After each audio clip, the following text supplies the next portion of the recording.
Hi, and welcome back to Algebra 1. Our goal for today is to continue working with solving our equations and inequalities that start with a variable on both sides. Today we're going to start to add in our inequality problems.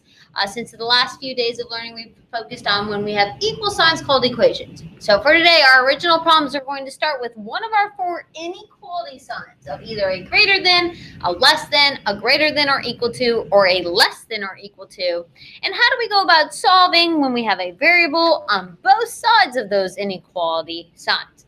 There are still many of us not using our no flip rule correctly, causing many mistakes on our assessments and our activities throughout the week. So when I'm working through inequalities, I have to remember when I get to my inverse operation of multiplication or division to check to see if it's a flip, the direction of the sign to make sure I get the correct solutions.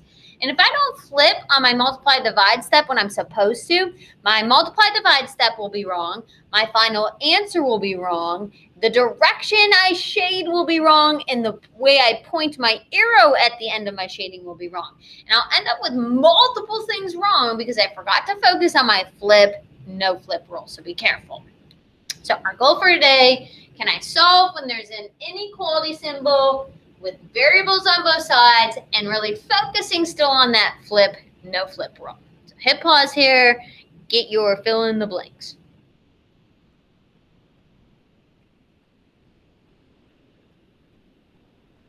All right, just like our equations when we have variables on both sides, we can have special cases. So we need to look at those special cases. I'm still looking for if my variable completely disappears in the problem, did I end up with a true or false statement? But you need to be extra careful here when you identify what's true and what's false. Now you have a series of things that could be true, right? Identifying if it's true or false with equal signs is way simpler than identifying if it's a true or false statement with like a less than or a greater than or equal to, so be very careful.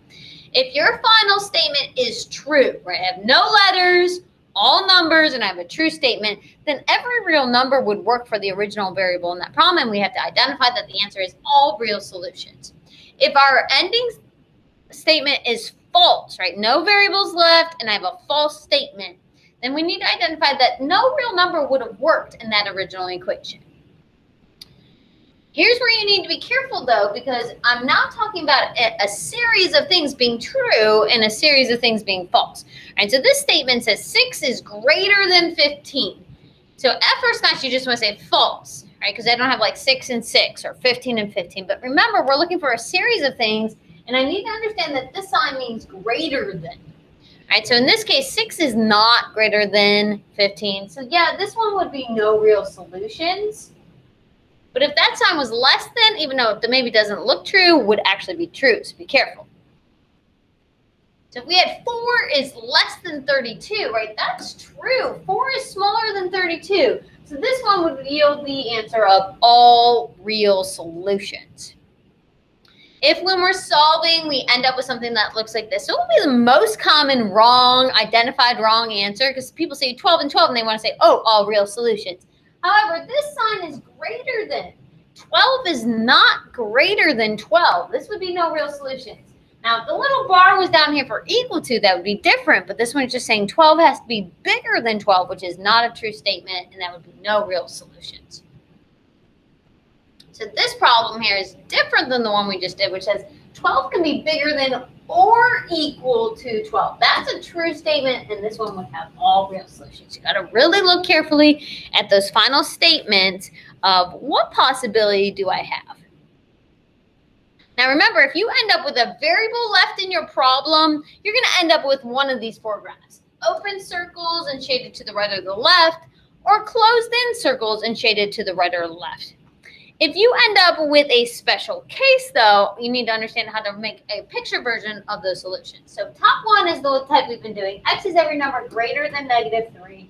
I'm going to continue to give you that little text box in the middle here if you're working on a computer. And if you're writing on a piece of paper, I'm asking that you show 2 numbers smaller and 2 numbers bigger.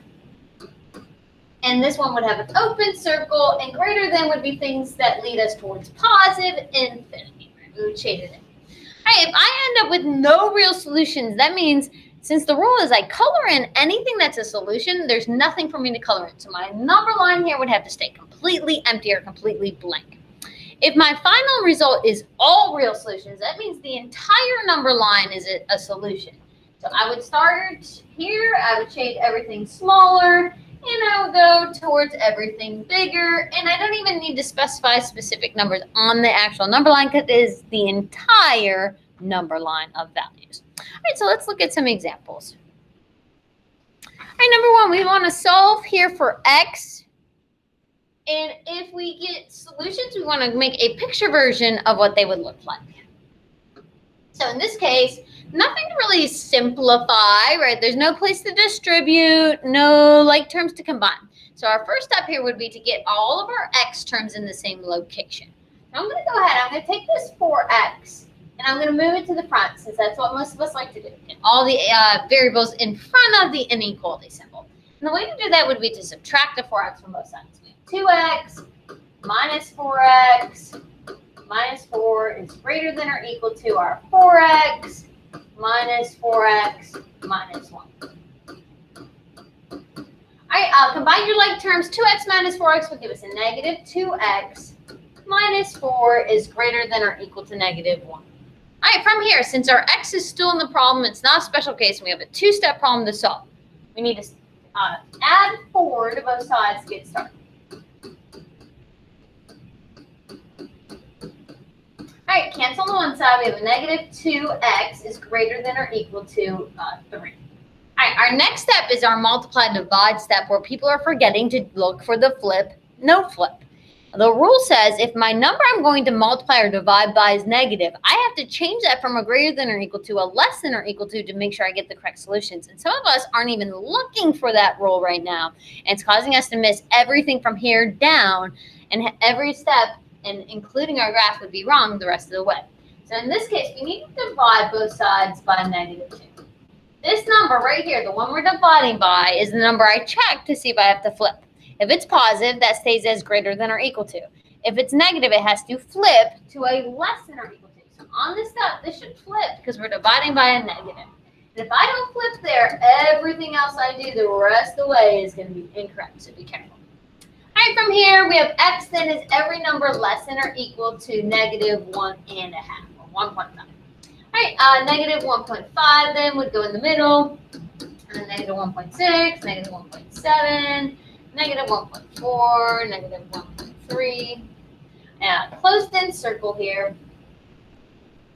And now you'll see if I didn't flip here, and I have 2 mistakes there, and then I would shade to the right, but we should be shading to the left. So I would have 2 more mistakes down here because my shading and my arrow would be in the wrong direction. So be careful. All right, number 2, we want to solve for the variable m when we have 6m minus 8 is greater than 2 plus 9m minus 1. All right, a little bit of simplifying to do here to get started because we have some like terms behind our greater than symbol. So this 6m minus 8 is going to stay as 6m minus 8. Over here, 2 minus 1, those are like terms that can go together. So we'd end up with 9m. 2 minus 1 would just give us 8 plus 1. All right, now that we have both sides in their most basic simplified versions, we want to get all of our m terms in the same location. So again, I'm going to take this 9m and move it to the front. So what most of us like by subtracting a 9m from both sides. We have 6m minus 9m minus 8 is greater than our 9m minus 9m plus 1. All right, cancel on the one side. 6m minus 9m would give us a negative 3m minus 8 is greater than 1. All right, since m is still in our problem, we do not have a special case here. We have a two-stepper, so we're going to start by adding 8 to both sides. Adding and subtracting will never flip anything, so that stays it. The way it looks right now is greater than. It's our next step where we're going to be dividing that tells us if it's a flip, no flip. In this case, again, we're going to be dividing by a negative. Since our number we're dividing by is negative, in this case 3, we also have to flip the direction of the sign from here down. The sign's going to be a less than to make sure that we get our correct solutions. And we end up with m is every number less than negative 3. So again, if I don't flip here, I'm going to have 2 mistakes here, and I'm going to have 2 mistakes in my graph. So just forgetting to flip a minus 4, so be careful. Negative 3 in the middle, -4, -5 getting smaller, -2 and -1 getting bigger. Open circle. If I forgot to flip here, I would have shaded to the right, but we should be shading things to the left, all the way to -infinity. All right, number 3, we want to solve here for the variable x when we have 2 times x minus 2 is every number less than or equal to -2 times 1 minus x. All right, we have places to expand using our distributive property on both sides. We'll start there first. 2 times x will give us a 2x. 2 times -2 will give us a -4. Bring down our less than or equal to. -2 times 1 will give us a -2. And -2 times -1x would actually give us a positive or plus 2x. All right, no like terms here, so let's get our x's all in the same location. We need to take this plus 2x and move it by subtracting 2x from both sides. 2x, subtract 2x, -4 is less than or equal to -2 plus 2x minus 2x. We should be noticing that all of our x's are going to eliminate here. These are opposites. They eliminate, leaving us with -4. These are opposites. They eliminate, leaving us with -2. So now I really have to think. That's a less than or equal to symbol. So is -4 less than or equal to -2? It sure is. It's smaller in value than -2, so this is true. So all real numbers would be solutions here. So all real solutions. Which means on my number line, I need to show that the entire number line is solutions. I need to shade all the way to -infinity and shade all the way to positive infinity. I don't necessarily need to put any specific numbers down there because it is the entire number line would be considered solutions.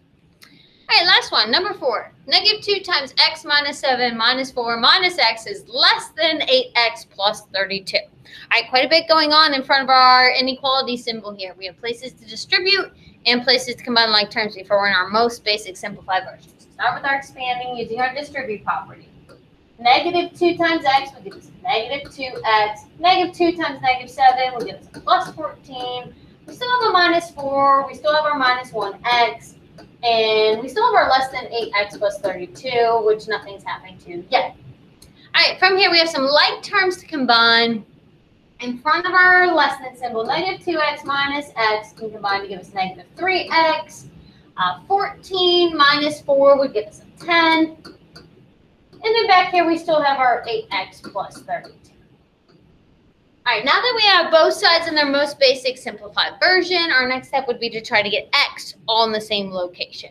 I'm going to take this 8x, I'm going to move it to the front over there with that -3x by subtracting an 8x from both sides. -3x minus 8x plus 10 is less than our 8x minus 8x plus 32.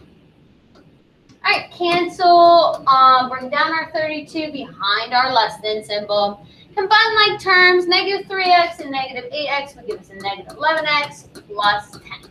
All right, since x is still there, this is not a special case, and we have a 2-step inequality to solve from this. We're going to start by subtracting, and the amount is a 10 from both sides.